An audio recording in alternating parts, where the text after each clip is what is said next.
आप में से कईयों को बहुत अच्छा लगा होगा जब कल एक कानून पास हुआ संसद में, हुआ ना, वैसे ये भी पास हो सकता है। कोई क्या सबकी इच्छा थी कि वक्फ बोर्ड वाला संशोधन कानून पास हो? अजीत जी, थी क्या?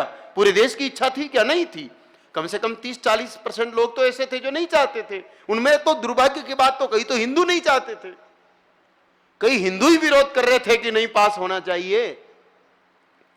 लाल टोपी वाले उसमें सबसे ज्यादा आगे थे कि नहीं थे? खूब चिल्ला पौ मचा रहे थे, फिर भी पास हो गया ना। ऐसे ये भी हो जाएगा। एक बात, कहीं से शुरू करो। आप हत्या पर तुरंत प्रतिबंध नहीं लगा सकते, तो यहां से शुरू करो कि जितना भी गोचर है, जैसे ये जमीन खाली कराने को लेके ही था, ज्यादा तो हमको नॉलेज नहीं है, पर हमको कोई बता रहा था कि इन लोगों ने अवैध कब्जे कर रखे हैं वक्फ बोर्ड के नाम पर जमीनों को, वो जमीनें खाली होगी इससे, ऐसा कुछ है क्या? है ना? तो भाई, जब वो जमीनें खाली करने के लिए कानून बन सकता है, तो गोचर की जमीनें खाली करने के लिए कानून क्यों नहीं बन सकता? चलिए अभी तुरंत गो हत्या प्रतिबंध का कानून तुरंत मत बनाइए, लेकिन जो गोचर की भूमि लिखा है, गोचर चारागाह, पढ़े लिखे नहीं हो तो किसी व्याकरण वाले को बुला लो कि इसका अर्थ क्या होता है।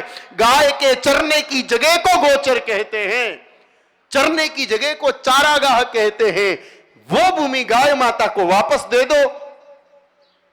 एक बिल ये भी पेश कर लो ना, जिन फैक्ट्रियों को दी है उनसे खाली कराओ, या उनको नोटिस भेजो कि दूसरी जमीन दो, नहीं तो फैक्ट्रियों पर बुलडोजर चलाओ। जहां कॉलोनियां कट गई उसके बदले वन विभाग की जमीन ट्रांसफर करो।